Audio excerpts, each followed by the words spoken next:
ఈ వీడియోలో మీరు తెలుసుకోబోయే టెక్నిక్స్తో ఈ ప్రపంచంలో మీరు ఎవరినైనా కంట్రోల్ చేయొచ్చు అండ్ అందరికంటే మీరు ముందుకు వెళ్ళగలరు. ఈ టెక్నిక్స్ని హిట్లర్ నుంచి మొదలు పెడితే ప్రపంచవ్యాప్తంగా ఉన్న పెద్ద పెద్ద లీడర్లు, పొలిటీషియన్స్ అందరూ యూజ్ చేస్తారు. అలాగే మిమ్మల్ని ఎవరైనా యూజ్ చేసుకుంటున్నారా, ఎవరైనా మిమ్మల్ని కంట్రోల్ చేస్తున్నారా అనే విషయాన్ని కూడా మీరు ఈ టెక్నిక్స్తో తెలుసుకోవచ్చు.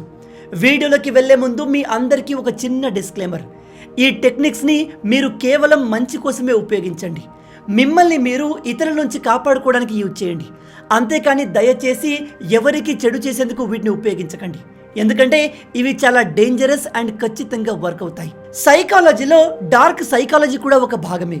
ఇందులో హ్యూమన్ బిహేవియర్ని ఎలా కంట్రోల్ చేయాలో డిఫరెంట్ టెక్నిక్స్ ఉంటాయి. ఉదాహరణకి పర్సువేషన్ అండ్ మ్యానిపులేషన్స్ లాంటివి. ఇక ఏమాత్రం టైం వేస్ట్ చేయకుండా 5 డార్క్ సైకాలజీ టెక్నిక్స్ని తెలుసుకుందాం. ఈ టెక్నిక్స్ని మీరు ఇప్పటి నుంచే యూజ్ చేయడం మొదలు పెట్టండి.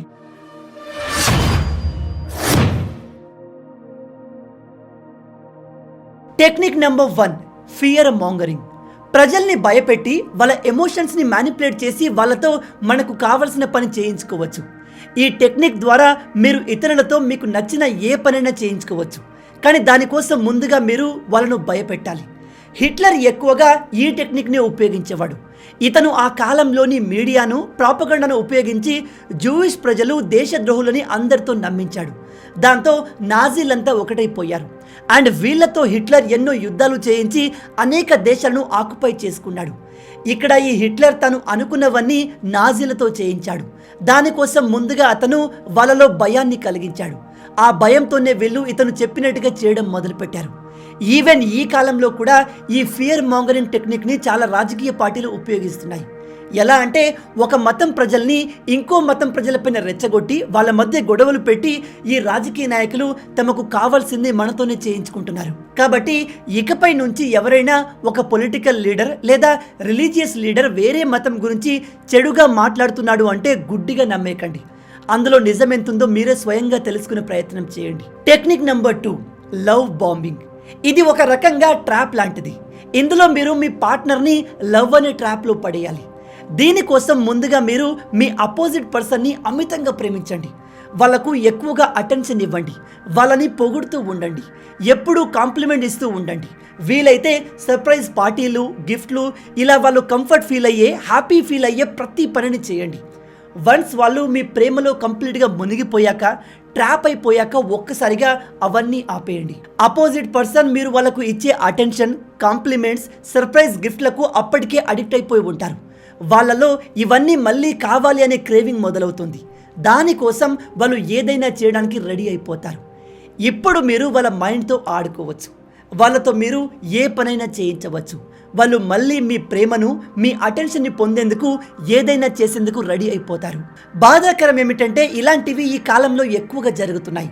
అది కూడా యంగ్ కపుల్స్లో ఎక్కువగా జరుగుతున్నాయి. అయితే ఇలాంటి ట్రాప్లో మీరు పడకుండా ఉండాలి అంటే ఈ విషయాన్ని గుర్తుపెట్టుకోండి. ఎవరైనా ఒక వ్యక్తి సడన్గా మీ లైఫ్లోకి వచ్చి మిమ్మల్ని బాగా పొగడడం, కాంప్లిమెంట్స్ ఇవ్వడం, ఎక్కువగా గిఫ్ట్స్ ఇవ్వడం చేస్తున్నాడు అంటే అతనికి మీ నుంచి ఏదో కావాలి. అతను మీ దగ్గర నుంచి ఏదో ఎక్స్పెక్ట్ చేస్తున్నాడు అని అర్థం. ఈ విషయాన్ని మీరు రియలైజ్ అయిన వెంటనే అతన్ని లైట్ తీసుకోండి. అతని మాటల్లోకి, అతని ప్రేమలోకి పడకండి. జస్ట్ నార్మల్గా రియాక్ట్ అవ్వండి. లేదా మీరు మీ అపోజిట్ పర్సన్ ట్రాప్లో కంప్లీట్గా ఇరుక్కుపోతారు. నాకు తెలిసి ఈ వీడియో చూస్తున్న మీలో చాలామంది ఇలా ఒక పర్సన్ యొక్క ప్రేమలో, వాళ్ళు చూపించే అటెన్షన్లో ట్రాప్ అయి ఉంటారు. నేను ఇప్పటి వరకు చెప్పిన విషయాలు మీకు కాస్త రిలేటెడ్గా అనిపించినా ఖచ్చితంగా జాగ్రత్త పడండి. ఎందుకంటే చెడు అలవాట్లకు అడిక్ట్ అవ్వడం మాత్రమే హానికరం కాదు. ఇలాంటి స్వార్థపరులైన పార్ట్నర్స్కి అడిక్ట్ అవ్వడం కూడా చాలా ప్రమాదకరం. మీలో ఎవరైనా ఇలాంటి సిచ్యువేషన్ ఫేస్ చేస్తుంటే కింద కామెంట్లో చెప్పండి. లేదా మీకు హెల్ప్ కావాలి అనిపిస్తే నాకు మెయిల్ చేయండి. నా మెయిల్ అడ్రస్ మీకు నా ఇన్స్టాగ్రామ్ పేజ్లో దొరికేస్తుంది. Technique number 3, triangulation. ఈ ట్రయాంగిల్ గురించి మనం మ్యాథమెటిక్స్లో చదువుకున్నాం. కానీ సైకాలజీలో కూడా ట్రయాంగులేషన్ ఉంటుంది. ఈ టెక్నిక్లో మీరు థర్డ్ పర్సన్ని ఉపయోగించి మీకు కావాల్సిన పనిని చేయించుకుంటారు. ఉదాహరణకి మీరు మీ గర్ల్ ఫ్రెండ్ లేదా వైఫ్ని జెలస్ ఫీల్ అయ్యేలా చేయాలి అనుకుంటే మీరు ఒక థర్డ్ పర్సన్ని, అంటే వేరే అమ్మాయిని మీ వైఫ్ ముందు కాంప్లిమెంట్ చేయాలి. దాంతో ఖచ్చితంగా మీ wife or girlfriend jealous feel అవుతారు. దీనికి ఇంకో ఎగ్జాంపుల్ చెప్తాను. ఇలాంటివి మీరు సినిమాల్లో చూసే ఉంటారు. విలన్ ఒక పర్సన్ నుంచి నిజం చెప్పించడానికి వేరే పర్సన్ని అతని ముందు కొడుతూ ఉంటాడు. ఇలా వేరే పర్సన్ని కొట్టినప్పుడు ఈ మెయిన్ పర్సన్ భయపడి నిజాన్ని చెప్పేస్తాడు. దీన్ని కూడా మనం ట్రయాంగులేషన్ కింద కన్సిడర్ చేయవచ్చు. Technique number 4, the foot in the door. ఈ టెక్నిక్ని మీరు ఎవరి దగ్గర నుంచి అయినా పెద్ద హెల్ప్ కావాలి అన్నప్పుడే యూజ్ చేయండి. దీనికోసం ముందుగా మీరు ఆ పర్సన్ దగ్గర చిన్న హెల్ప్ని అడగండి. చిన్న హెల్ప్ని ఎవరు వద్దని చెప్పరు, చాలా ఈజీగా చేసిస్తారు.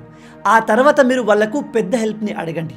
దీనికి బెస్ట్ ఎగ్జాంపుల్, మీరు ఒక పర్సన్ దగ్గర నుంచి ₹1,00,000 అప్పుగా తీసుకోవాలి అనుకుంటున్నారు అనుకోండి. మీరు డైరెక్ట్గా వెళ్ళి అతన్ని ₹1,00,000 అడిగినప్పుడు ఖచ్చితంగా నో అని చెప్పేస్తాడు. అదే మీరు ముందుగా అతని దగ్గర ఒక ₹1,000 తీసుకోండి. తీసుకొని ఎంత త్వరగా వీలైతే అంత త్వరగా తిరిగి ఇచ్చేయండి. ఆ తర్వాత కొన్ని రోజులకి ₹10,000 అడగండి, ఖచ్చితంగా ఇస్తాడు. దాన్ని కూడా త్వరగా రిటర్న్ ఇచ్చేసేయండి. ఇప్పుడు మీరు ఆ పర్సన్ దగ్గర ₹1,00,000 అడగొచ్చు. కాస్త అటు ఇటుగా అనిపించినా ఖచ్చితంగా ₹1,00,000 ఇస్తాడు. దీన్నే foot in the door technique అని చెప్తారు.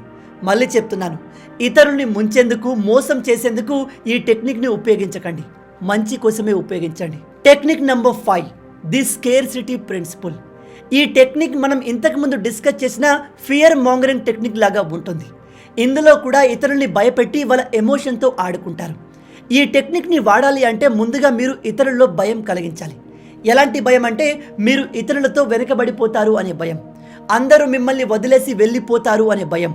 దీన్ని షార్ట్గా ఫోమో అంటారు, అంటే ఫియర్ ఆఫ్ మిస్సింగ్ అవుట్ అని అర్థం. ఏ వ్యక్తి కూడా వెనకబడిపోవాలి, అందరికంటే చివరన ఉండిపోవాలి అనుకోడు. కాబట్టి వాళ్ళలో ఇలాంటి ఒక భయాన్ని క్రియేట్ చేసి వాళ్ళతో మీరు నచ్చిన పని చేయించుకోవచ్చు. ఈ టెక్నిక్ని చాలా పెద్ద పెద్ద కంపెనీ బ్రాండ్స్ యూజ్ చేస్తున్నాయి. ఈ కంపెనీస్ ఏం చేస్తాయి అంటే, మీరు ఏ వస్తువుని కొనాలి అనుకుంటున్నారో ఆ వస్తువులు చాలా తక్కువగా ఉన్నాయి, మీరు దాన్ని ఇప్పుడే కొనుక్కోకపోతే అవి మళ్ళీ మీకు ఎప్పుడూ దొరకవు, ఇదే చివరి అవకాశం అన్నట్టుగా చెప్తాయి. మీరు గమనించే ఉంటారు, కొన్ని companies limited time offer, limited ప్రోడక్ట్ని తయారు చేస్తాయి. వాటిని కొనాలి అనుకునే వాళ్ళు వాటి కోసం తొందరపడతారు. వాళ్ళ దగ్గర డబ్బు ఉన్నా లేకపోయినా అప్పు చేసి మరి కొంటారు. దీన్నే ఫియర్ ఆఫ్ మిస్సింగ్ అవుట్ అంటారు. మీరు ఎప్పుడైనా ఆలోచించారా, పెద్ద పెద్ద బ్రాండ్స్ లిమిటెడ్ ప్రొడక్ట్స్ని ఎందుకు లాంచ్ చేస్తాయి? వాళ్ళ దగ్గర మ్యానుఫ్యాక్చరింగ్ కెపాసిటీ లేకనా? కాదు, వాళ్ళు అమ్మే వస్తువుల్ని ఎక్కువ డబ్బులకి లిమిటెడ్ పీపుల్స్కి అమ్మడానికి. అండ్ వాళ్ళ వస్తువుల్ని కొనుక్కునే ప్రజలు ఎలాగో వాటికి అడిక్ట్ అయిపోయి ఉంటారు.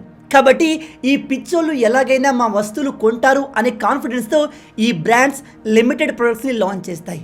ఇలాంటి పెద్ద పెద్ద బ్రాండ్స్ ఏం చేసినా కూడా చివరికి ఎర్రోలేది సామాన్య ప్రజలు. మొత్తంగా ఇవి నేను ఈ వీడియోలో మీకు చెప్పదలుచుకున్న 5 డార్క్ సైకాలజీ టెక్నిక్స్. ఇలాంటివి ఇంకా చాలా ఉన్నాయి. అవన్నీ మీరు తెలుసుకుంటే నిజంగానే ఇతరులతో మీ పనులు చాలా ఈజీగా చేయించుకోవచ్చు. వీటికంటే ఇంకా పవర్ఫుల్ టెక్నిక్స్ ఉన్నాయి, కానీ వాటిని మీరు రాంగ్గా ఉపయోగిస్తారేమో అనేది నా భయం. లేదు, మేము మంచిగా యూజ్ చేస్తాము, మా కోసమే యూజ్ చేస్తాము అంటే కింద కామెంట్లో చెప్పండి. తప్పకుండా రాబోయే వీడియోలో మరిన్ని టెక్నిక్స్తో మీ ముందుకు వస్తాను. ఈ టెక్నిక్స్ మీకు ఎలా అనిపించాయి? మిమ్మల్ని ఎవరైనా కంట్రోల్ చేస్తున్నా కూడా ఈ టెక్నిక్స్ని మీరు ఉపయోగించి వాళ్ళ నుంచి బయటపడవచ్చు. జాగ్రత్తగా వినండి, మళ్ళీ చెప్తున్నాను, ఇలాంటివి ప్రజెంట్ రిలేషన్షిప్స్లో ఎక్కువగా జరుగుతున్నాయి. కాబట్టి దయచేసి ఒకే పర్సన్కి బాగా అడిక్ట్ అయిపోకండి. నేను పలానా వ్యక్తిని బాగా ఇష్టపడుతున్నాను, ప్రేమిస్తున్నాను, తాను లేకుండా నేను ఉండలేను, బతకలేను అని చెప్పకండి. అది భవిష్యత్తులో మిమ్మల్ని చాలా ఇబ్బంది పెడుతుంది. ఈ వీడియో మీకు నచ్చింది అనుకుంటున్నాను. నచ్చితే అలా ఊరికే చూసి వెళ్ళిపోకుండా వీడియోని లైక్ చేయండి. ఈ వీడియోకి నేను మీకు ఇచ్చే లైక్స్ టార్గెట్ 5,000 లైక్స్. చాలా ఈజీ, సింపుల్గా చేసేయండి. మీరు కొట్టే లైక్స్కి కింద ఉన్న లైక్ బటన్ పగిలిపోవాలి.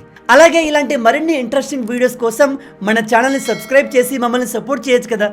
ఇది మీకు కంప్లీట్లీ ఫ్రీయే, కానీ మీరు చేసే ప్రతి ఒక్క లైక్ అండ్ సబ్స్క్రిప్షన్ మాకు మరిన్ని వీడియోస్ చేయడానికి ఒక మోటివేషన్లా ఉంటుంది. కాబట్టి వీడియోని లైక్ చేసి ఛానల్ని సబ్స్క్రైబ్ చేయడం మర్చిపోవద్దు. రాబోయే వీడియోలో ఇంకో ఇంట్రెస్టింగ్ టాపిక్తో మళ్ళీ కలుద్దాం. అంటిల్ దెన్, జై హింద్.